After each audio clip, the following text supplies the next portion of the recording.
আসসালামু আলাইকুম everyone, welcome to the my blog Ilma Iba. আমি তাহি ইলমা। আজকে আমি শেয়ার করব ঢাকা থেকে থাইল্যান্ডে যাওয়ার অভিজ্ঞতা। এয়ারপোর্টে আমরা কি কি করলাম, কি কি দেখলাম। আমরা ইমিগ্রেশন শেষ করে আসলাম। এখন আমি অনেক বেশি টায়ার্ড, কারণ আমি সকালে কিছু খাইনি। এখন আমি কিছু খাবো। আমরা খাওয়া শেষ করে ওয়েটিং রুমের দিকে যাচ্ছি। এখন আপনাদেরকে দেখাবো অনেক বড় বড় প্লেন। এই প্লেনটা অনেক বেশি বড় ছিল আর এখানে অনেক লোক কাজ করছিল। আর আমাদের প্লেন এখনই আসে না, জানি না আমি কখন আসবে, কারণ এটা লেট হতে পারে আমাদের প্লেনটা আসার জন্য। আমরা বসে বসে প্লেনগুলো দেখছি। আর এখানে জানেন, এখানে অনেক বেশি প্লেন আসছিল আবার যাচ্ছিল, এগুলো দেখতে অনেক বেশি ভালো লাগছিল। এখানে যে মানুষগুলোকে দেখা যাচ্ছিল তারা কোনো না কোনো কাজ করছিল। আর এইমাত্র যে গাড়িটা আসলো, এইখানে কিন্তু কোনো মালপত্র আছে, সেগুলো নিশ্চয়ই প্লেনে যাবে, সেই মালপত্রগুলো।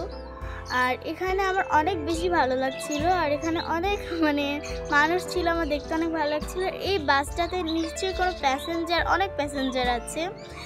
আর এই বাসটা যখন চলে যাচ্ছিলাম আমরা কখন যাব। আর এই গাড়িটাতেও কিন্তু কিছু প্যাসেঞ্জার ছিল। আর ওই ছোট ছোট গাড়িগুলো দেখতে আমার এত বেশি ভালো লাগছিল যে আমরা ওইখান থেকে চোখই সরাতে পারছি। এর পাশে যতগুলো লোক ছিল ওরা কাজ করছে।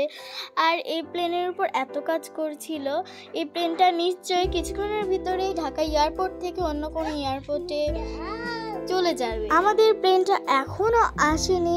আমি মামা পাপাকে বলছিলাম, মাম্মা পাপা বলছিলাম, কিন্তু ওরা বলছিল যে না, আমাদের এখন অনেক বেশি ওয়েট করতে হবে সেইটার জন্য। আর আমি অনেক বেশি মন খারাপ হচ্ছিল, কখন আসবে সবাইকে বলছিলাম, মামা পাপাকে। এই প্লেনটা দূর আকাশে চলে যাওয়ার জন্য অনেকক্ষণ ধরে রেডি হচ্ছিল। এখন তো মনে হচ্ছে প্রায় রেডি হয়ে গিয়েছে, দেখি কখন যাই।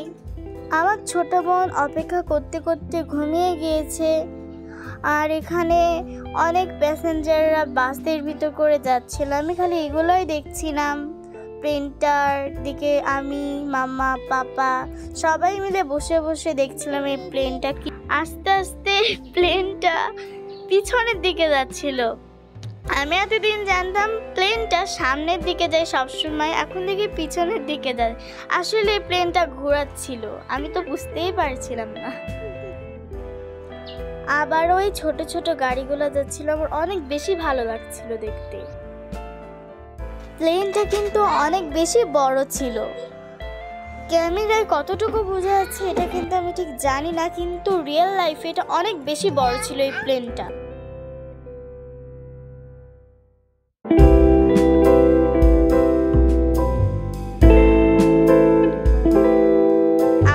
ছোট ছোট গাড়িগুলো আসছিল, আমার দেখে এতটাই ভালো লাগছিল, মনে হচ্ছে এই গাড়িগুলোতে আমি বসে ঘুরি অনেকক্ষণ ধরে। আর ওইখানে ওই একটা প্লেন এই ঢাকা এয়ারপোর্ট থেকে দূর আকাশে চলে যাচ্ছে। Bye bye plane.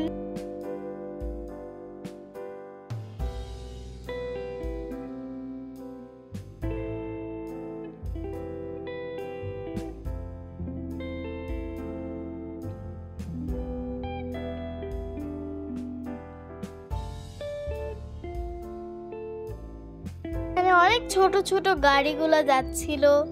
এই যেখানে অনেক 4-5টা ছোট ছোট গাড়ি আমি দেখছিলাম।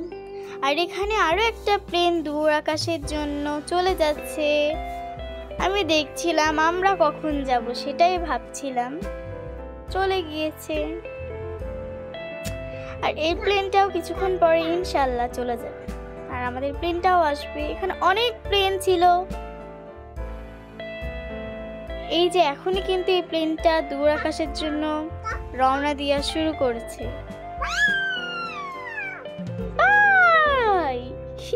এই প্লেনটা আস্তে আস্তে আগাতে শুরু করেছে দূর আকাশে যাওয়ার জন্য। আমি দেখছিলাম বসে বসে, চলে যাচ্ছে আস্তে আস্তে করে, চলেই গেল। দেখতে অনেক বেশি ভালো লাগছিল। এখন এই বড় প্লেনটা চলে যাচ্ছে, আর সাথে আরো কিছু কিছু প্লেন চলে যাচ্ছে। এখানে একটা গাড়িতে লাগেজ নিয়ে যাচ্ছিল, হয়তো বা আমাদের প্লেনে এই লাগেজগুলো যাবে। আমি দেখছিলাম বসে বসে। ওইখানে আর একটা প্লেন ল্যান্ড করলো। আর এখানে আবার সেই ছোট ছোট গাড়ি, আর এখানে আরেকটা বড় প্লেন। প্লেন, এটা হবে আমাদের প্লেনই হতে পারে। আমি তো ভাবছি এটা আমাদের প্লেন নিতে আমি অনেক বেশি খুশি হব। আর এখন আমরা বাসে উঠে পড়েছি প্লেনের কাছে যাওয়ার জন্য আমাদের। আর এখানে আমি দেখছি সব প্লেনগুলোকে বাসে উঠে। আমরা চলে এসেছি আমাদের প্লেনের কাছে প্রায়। খুবই বেশি এক্সাইটেড আমি, খুবই। এখানে সব প্লেন দেখছিলাম অনেক বেশি কাছের থেকে। তখন যে কাছে দেখছিলাম এখন আরো বেশি কাছের থেকে দেখছি আমি প্লেনগুলোকে। আমরা প্রায় চলেই এসেছি আমাদের প্লেনের কাছে। এইটা হচ্ছে আমাদের প্লেন। এইটা না, একটু পরেই হবে।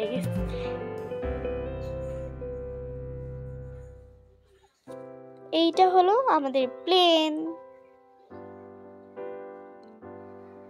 এই প্লেনটা হচ্ছে আমাদের ঢাকা এয়ারপোর্টের থেকে থাইল্যান্ডে চলে যাবে। এই প্লেনটা আমাদের সাথে নিয়ে। এখানে আমি প্লেনে উঠছি, সাথে মামা বাবাও আছে আমার সাথে। আর আমি অনেক বেশি এক্সাইটেড। এখানে আমি এত বেশি এক্সাইটেড ছিলাম, আমি দেখে অবাক হয়ে যাচ্ছি। আপনাদের সাথেও শেয়ার করছি, সাথে আরো বেশি ভালো লাগছে।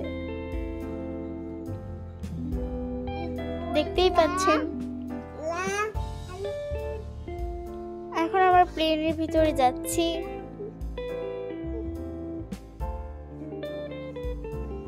প্লেনের ভিতরে আমরা চলে এসেছি, মামা পাপা আমিও আছি সাথে।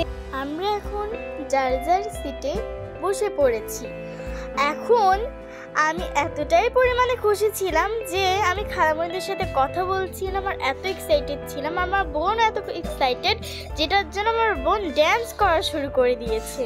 আমরা সবাই অনেক বেশি এক্সাইটেড। আমার বোন এতটাই এক্সাইটেড ছিল, তার ড্যান্স থামছিলই না। আর এখানে আমরা আকাশের মাঝে আমাদের প্লেনটাও ছেড়ে দিয়েছে, সেটার জন্য আমরা আকাশের মাঝে হারিয়ে যাচ্ছি। আর এই আকাশগুলো দেখতে একদম তুলার মতন লাগছে, অনেক বেশি সুন্দর লাগছে দেখতে। এখানে আমার বোন দেখেন সবাই কি করছে, এত দুষ্টামি করছিল যে আমরা তো কি করব সেটাই ভেবে পাচ্ছিলাম না। ও তো সিটে বসবেই না, ও সবসময় চাচ্ছে দাঁড়িয়ে থাকবে, সেটার জন্যই আরো বেশি দুষ্টুমি করছে। আমার বোনকে তো বসানোই যাচ্ছিল, ড্যান্সের পর ড্যান্স করছিল। আমারও মনে হচ্ছিল ড্যান্স করি, কিন্তু আমি করছিলাম। আমার একটু ভয় লাগছিল না। আমার বোনের ড্যান্স এখনো থামছিল না। আর উইন্ডো দিয়ে অনেক সুন্দর একটা ভিউ দেখতে পাচ্ছি আমি। আমার ছোট বোনকে আর কোনোভাবেই থামানোই যাচ্ছিল না।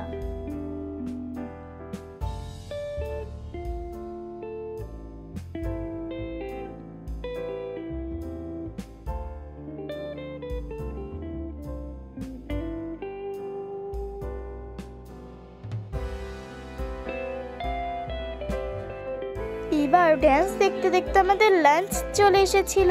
এখানে আমাদের 4টা লাঞ্চ বক্স দেওয়া হয়েছিল, কিন্তু আমরা 4টা শেষ করতে পেরেছিলাম না। চলেন আপনাদেরকে দেখা আমাদের লাঞ্চ বক্সে কি কি ছিল। আমাদের লাঞ্চ বক্সে ছিল pudding, fried rice, chicken curry, vegetables, salad and পানি। অনেক বেশি মজার ছিল, কিন্তু এখানকার পুডিংটা আমি একদমই খেতে পারিনি। কিন্তু আমার মামা আমার এতটাই ভালো লেগেছিল যে 4টা পুডিং একাই খেয়ে নিয়েছিল। একটু মজা করলাম, আসলে মাম্মা 2টা খেয়েছিল। আমাদের এখানে লাঞ্চের শেষে আমাদের এখানে কফিও কিন্তু দিয়েছিল, কফিটাও অনেক মজা ছিল খেতে। আমাদের প্লেনে ওঠার পরেই কিন্তু আমাদের ওয়েলকাম ড্রিঙ্কস দিয়েছিল। আমি ওই সময় অনেক বেশি এক্সাইটেড ছিলাম, সেটার জন্য ভিডিও করা হয়নি। আর এখানে আমি উইন্ডো দিয়ে আকাশ দেখছিলাম, অনেক বেশি, আবারও ভালো লাগছিল, অনেক বেশি ভালো। আপনারাও দেখতে থাকুন মেঘগুলো কত বেশি সুন্দর। এখন আমরা থাইল্যান্ডের আকাশে উড়ছি আর অনেক বেশি ভালো লাগছে। কিছুক্ষণের ভিতরে আমরা থাইল্যান্ডের এয়ারপোর্টে ল্যান্ড করব। আমরা যে এয়ারপোর্টে ল্যান্ড করেছিলাম সেই এয়ারপোর্টের নাম ছিল সুবর্ণভূমি।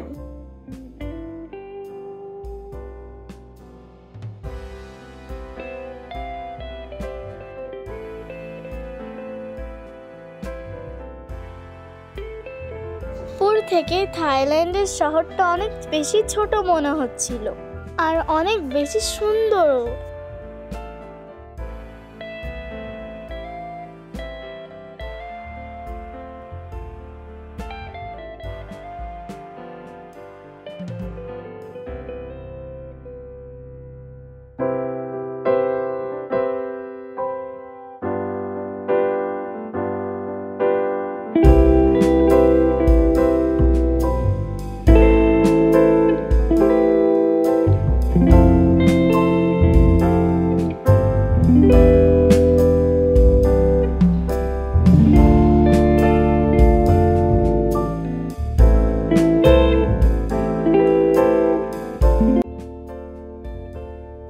কিছুক্ষণের ভিতরেই আমরা থাইল্যান্ডের এয়ারপোর্টে ল্যান্ড করব।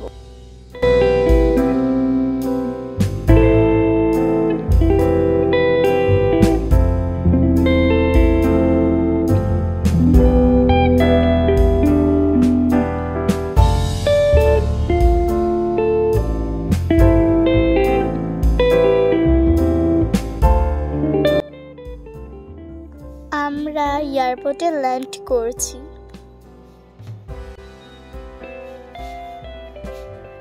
ল্যান্ড করার সময় আমি অনেক বেশি এক্সাইটেড ছিলাম, আমার একটু ভয় লাগছিল না, আমার অনেক বেশি খুশি লাগছিল।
আমাদের প্লেনটা থেমে যাচ্ছে, আমরা এক্ষুনি প্লেন থেকে নামবো।